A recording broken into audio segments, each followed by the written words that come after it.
I chose the article Recent Injury and Health-Related Quality of Life in Adolescent Athletes. This article conducted a study by taking two groups of adolescent athletes.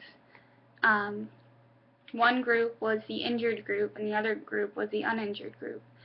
And they conducted this study by using two generic scales, the SF-36 and the PODCI.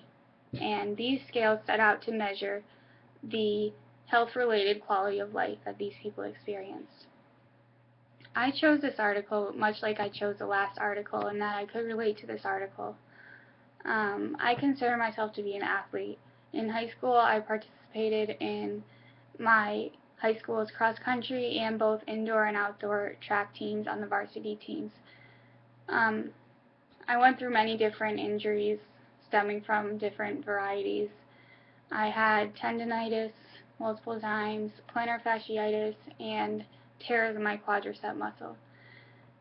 So I not only felt as though I experienced the obvious pain and physical limitations that these injuries brought on, but during these injuries I felt as though there was also something stemming besides the physical pain.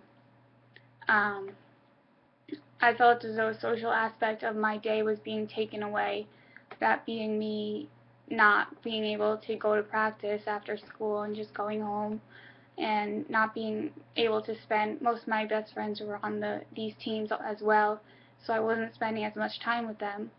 I also didn't really get to experience that feeling that I got when I would run a new personal record in a race or run a far distance I had never done before. I didn't get to feel that sense of accomplishment. So I guess I would say that I did feel a little bit depressed and unhappy during these times of injuries, some of which did last a few months.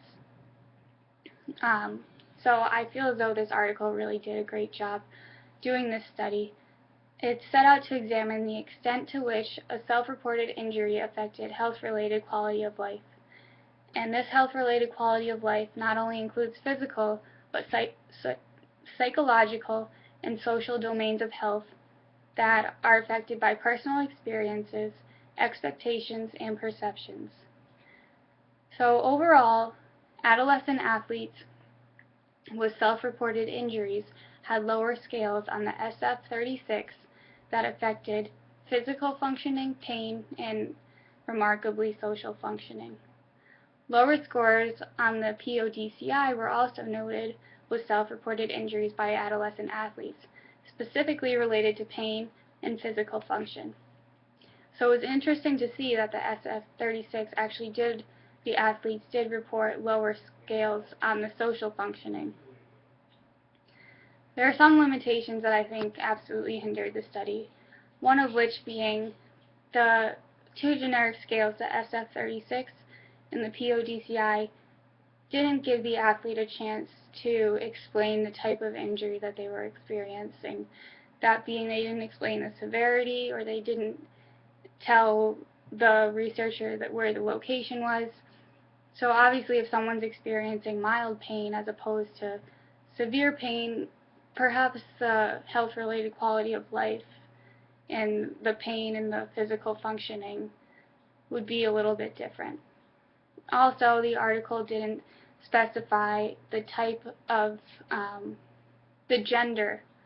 I thought that was really interesting. Perhaps another study can be done to do the same study, but on the questionnaire have the persons specify their gender to see if there were any gender differences amongst the social functioning and the emotional functioning that maybe a female would experience. Also, going back to the type of injury, it makes a major difference if someone's a runner and they have an injury in their leg as opposed to their arms or their hands. Obviously, they wouldn't be too much affected by this injury because you don't use your hands or your fingers to run, as opposed to someone who was perhaps a pitcher on a baseball team. So I think this article had a great idea behind it, in that the world of medicine needs to go beyond the physical aspect of injuries and go and look at the emotional concept of this, particularly during this often vulnerable period in the adolescent's life.